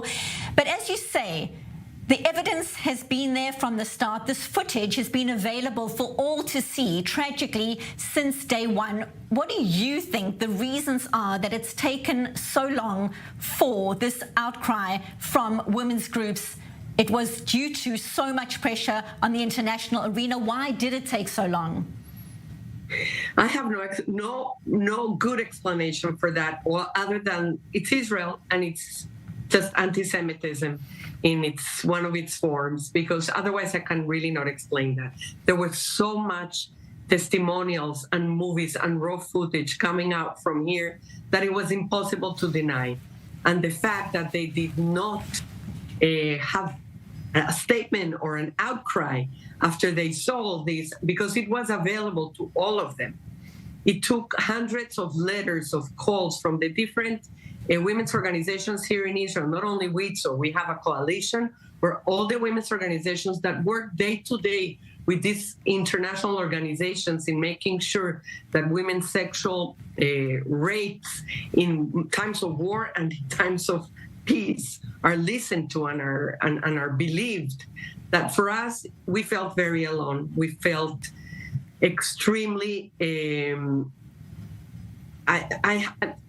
I don't even have the words to explain to you how alone we felt when the silence was for 8 weeks. And to think that when women in 2023 can't come to the support of other women in a situation like this, it just boggles the mind. Sarah Hendricks is the deputy director at the UN Women's Groups, and she told CNN that they unequivocally condemn all forms of violence against women and girls, but somehow didn't call out Hamas specifically. Again, you see the images. We are hearing the testimony of people in captivity, women and girls, women separated from their daughters. We're hearing the abuse, and yet other women can't condemn it. It really boggles the mind. Your thoughts? Yeah, and they put the word but, which is unacceptable. The first raison d'etre of these organizations are, we believe you, we're with you, you're not alone. And in this instance, it was not like that. And again, we're hearing these testimonies. We know in one case in captivity, one of a set of twins was taken away from their mother for 10 days. This is just unimaginable. And still, women and children are being held in Gaza right now. It's been more than 8 weeks. The whole nation waiting to hear what has happened to the Bibas family, a mother whose plight is really at the heart of the entire nation. Shiri Bibas and her 2 beautiful young boys with their beautiful red hair. The whole nation waiting for word, your message right now, in terms of letting out mothers and children, your thoughts on that being prioritized. You know, this is what we have been asked to do all the time, to make sure that women and children are first. I am not going to get into the decision-making process of the Israeli government. I hope that their interest lies with these hostages, all of them, not only women and children. All of them have to return home somehow. It certainly is something that the whole nation is hoping can happen as this ground operation unfolds as we speak. Anita, when it comes to resources for women, how is your organization helping right now? Thousands of people attacked on the 7th of October in their homes and at that music festival. What kinds of initiatives are you involved in at this moment? We are a very old organization. We're 103 years old. The main thing that we're focusing right now is also bringing out the plight of abused women that are trapped in their house. You know, during times of war, as we saw in the Corona, violence in the family goes up. So we have 3 different hotlines, not only for women under the plight of violence, but also for men in the cycle of violence, and also for parents with children that need our help.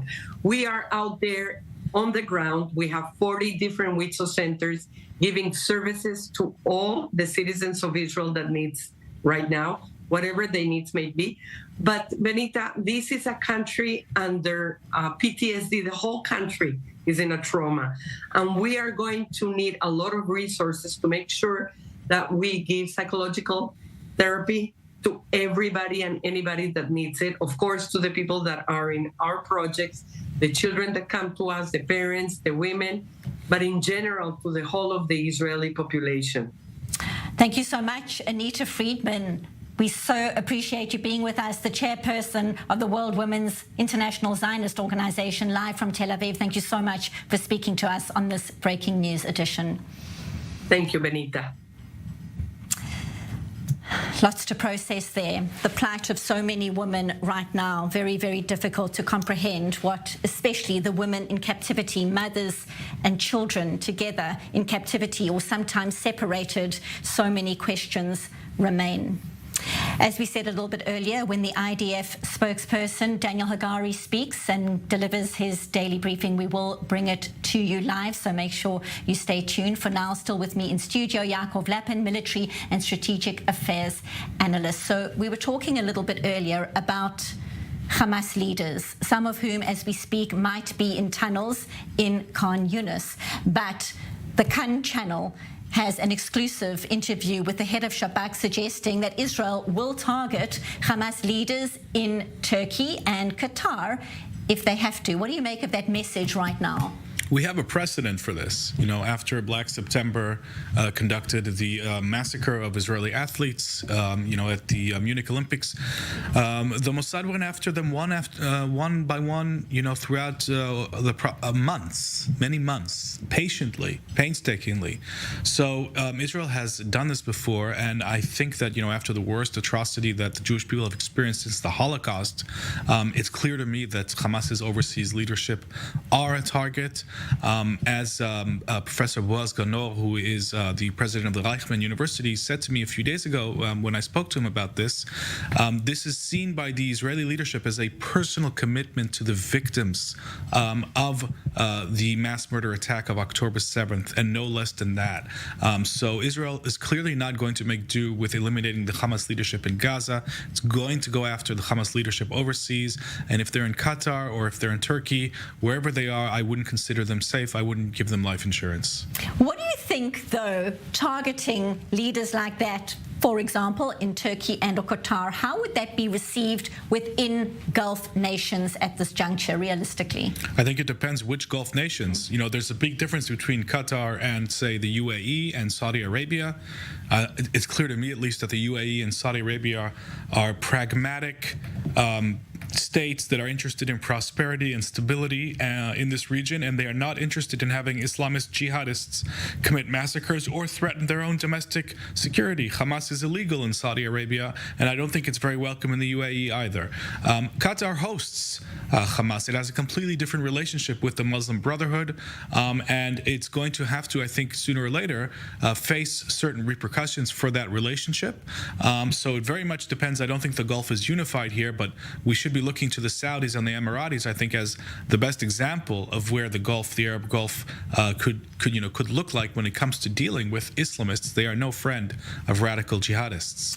We know that the talks in Qatar broke down over the fate of the hostages. There are still 137 hostages being held right now.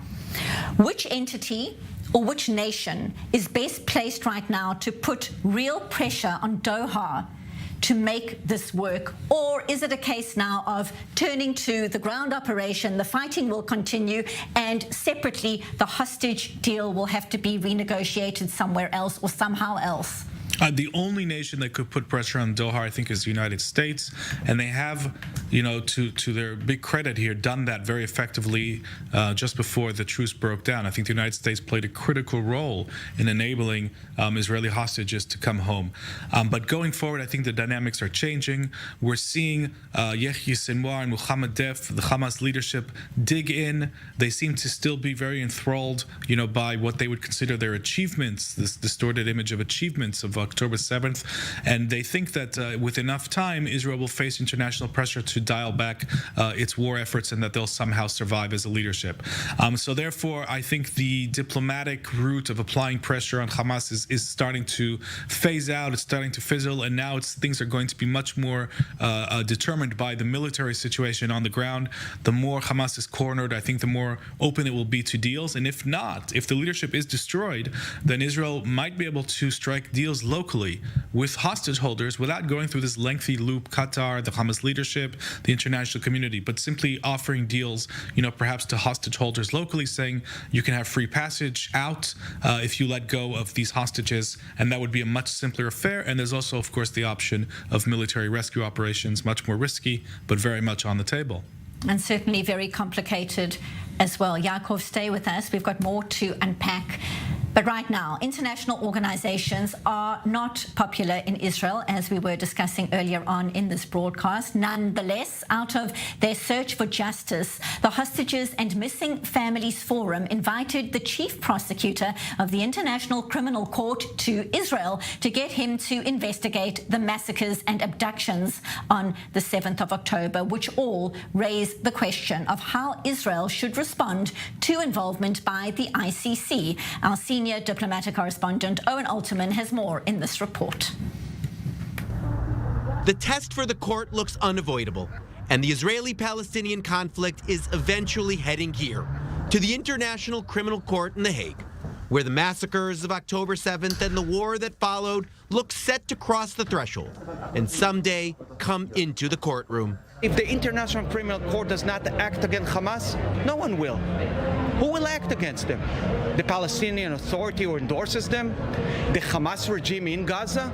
There's no one else besides Mr. Khan. Mr. Khan is Karim Khan, chief prosecutor for the court, seen here meeting with Palestinian Prime Minister Mohammed Shtayyeh in Ramallah on Saturday, on a trip that also took Khan to Be'eri and Kfar Aza on the Gaza border. And the central event, a meeting at their invitation with hostages' families. Israel has long been suspicious of international organizations, with decades of bitter experience of perceived bias. Broadly for that reason, Israel is not a state party to the emerging ICC. One cannot deliberately target civilians or civilian objects. One can't rape or kill or mutilate or dismember. Willful killing, hostage-taking are grave breaches of the Geneva Convention. Impeding relief supplies, as provided by the Geneva Conventions, may constitute a crime within the court's jurisdiction. The message coming from Karim Khan is a careful one. He is under scrutiny from both sides. Given the magnitude, he cannot look away from October 7th. Or, the pro-Palestinian side says, look away from the war. But the young court's reputation will be at stake. And over time, a suspicious Israel will need to decide whether or not to take the risk of trusting the ICC and cooperating with it. Still with me in studio, Yaakov Lapin, and your take on the chief prosecutor of the International Criminal Court being here, seeing the evidence, hearing the testimony. What kind of impact do you see that having right now? Well, I think that if there's going to be any meeting for international law going forward, it's going to have to evolve and to recognize the core difference that exists between a democratic nation state that sustained an unprovoked crime against humanity, against its citizens, and defends itself versus a jihadist genocidal entity. In no way should these two sides be put on the same level. I'm not an expert in international law, but Israel certainly is able, and its military legal experts are able to explain Israel's actions in terms of international law, the laws of proportionality, the laws of distinction. These are things that the IDF adheres to day in and day out. These are the basic principles of the laws of war. And let's hope that the people at the ICC will be able to recognize this very, very clear moral gap and legal gap that exists between the two sides here. And over and above the massacres on the 7th of October, the war crime of abducting civilians, taking them and holding them hostage for weeks on end in tunnels, in homes. This is obvious to many, but not everybody, in terms of the extent of the war crime. If the ICC is going to be investigating, that would include those developments too, surely. Yeah, I mean, one would expect in a sane world that these would be the main topics of the ICC's investigation: mass rape, mass murder, mass kidnapping, every war crime that could be imagined. That really just reminds us of the darkest times of the 20th century. This is what Hamas did. This is the war that it triggered, and Israel is, of course, fighting for its own defense. So, in terms of international law, what could be clearer than Israel leafleting, northern Gazan civilians and messaging them and basically begging them to get out, versus Hamas deliberately going after civilians and murdering them in the most heinous ways possible that, better not to describe in this broadcast. What could be clearer? So, I'm sure that those who are objective about international law will be able to recognize these two extremes, these two polar opposite extremes, and the way that they wage war, and we'll have to wait and see whether that's actually the case. Over and above that, it's been intriguing to see with increasing regularity the kind of evidence that the IDF is uncovering inside the Gaza Strip, the terror tunnels, weapons inside the homes of children's bedrooms, the kinds of evil that have been verified on film by the IDF, and yet, why is it not being perceived right now? Talking of which, IDF spokesperson Daniel Hagari is speaking now. continues and expands its ground operation against the Hamas strongholds all over the Gaza Strip.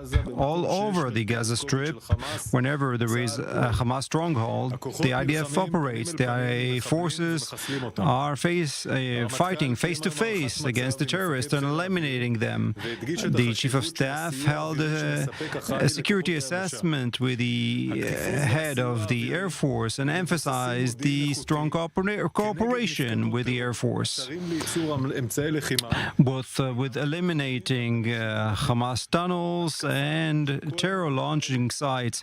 The attack of all these sites reduces the threats on the ground troops. The IDF, together with the Shin Bet, are working around the clock in order to hurt these threats, in addition to the ground operation, to use the ground operation to expose the enemy. We continue eliminating the terrorists that are leading the fighting. Today, the IDF eliminated, with the direction of the Shin Bet, the commander of the Shati brigade.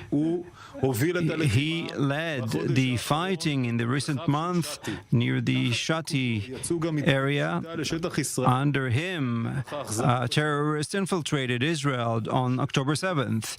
We will continue to hunt, locate, and eliminate each of the commanders that are leading the areas under their control. 137 hostages are still being held in Gaza.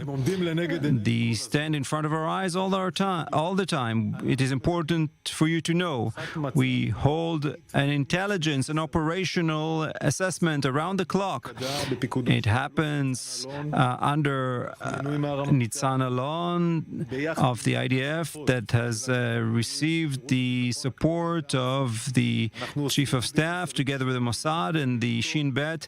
We collect information and pass it to any relevant force in order to ensure that we do not risk anyone and bring operational opportunities. We'll continue to do so. We'll do everything possible to bring them back. In the north, we're striking from the air terror targets of Hezbollah in Lebanon and the sources from which rockets were being fired towards our territory in Lebanon and in Syria. One of them hit an aerial vehicle near Beit Hillel. Some soldiers were lightly wounded and were taken for treatment. We will strike any threat on our territory. The IDF forces are set in the Northern Command and in all other arenas. This evening, updated guidelines were provided to the residents at the Homefront Command website. These guidelines save lives. This week, a new drafting has started in the IDF for Givati and the Armored Corps. This happens during the war. The fighters, male and female, that are enlisting to the fighting units have a strong contribution to the security of the State of Israel. Questions? Is the assessment in the IDF is that Yahya Sinwar is still in Khan Yunis? And is there information about Hamas officials who have escaped the Gaza Strip? We follow, together with the Shin Bet and the intelligence forces around the clock, in locating the senior Hamas leadership in the Strip. We do this all the time. The goal is to eliminate each and every one of them. I will not address specifically the information that we have. It happens around the clock, and one of the major achievements of this war should be the elimination of the Hamas leadership led by Yahya Sinwar. What are the targets being hit by the Houthis? This is an important question. Quite a few things happened around the Red Sea. Before I came into the podium, I held a check with the Fifth Fleet to have a better understanding. Today, rockets were fired towards two cargo ships that have no relation to the state of Israel. One boat was hit significantly and is in distress with fear of drowning. Another boat was lightly hit. This is part of the operation of the Houthis. The ammunition used by the Houthis are Iranians. The training, the methods are Iranian. It shows the negative impact of Iran in the region. It is a global problem and a regional problem. We must see how the world responds to this. The freedom of movement becomes dangerous in this part of the world.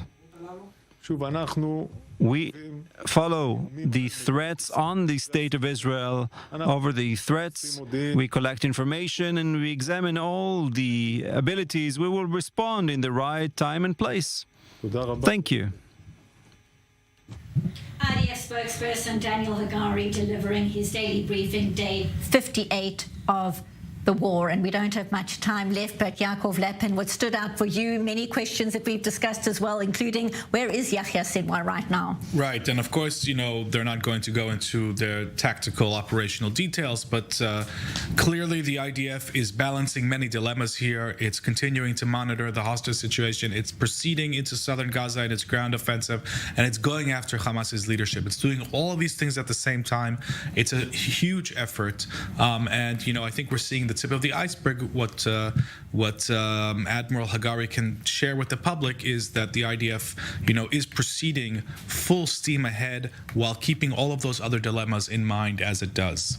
And as he said, every effort will continue to make sure that the 137 hostages still being held captive by the terror group will be freed. Yaakov Lapin, military and strategic affairs analyst at the Jewish News Syndicate and Miriam Institute, thank you so much for being here for this breaking news edition. Well, we're taking a very short break now, but when we get back, our rolling coverage continues on this breaking news coverage. Don't go anywhere. Stay tuned. Our team of field reporters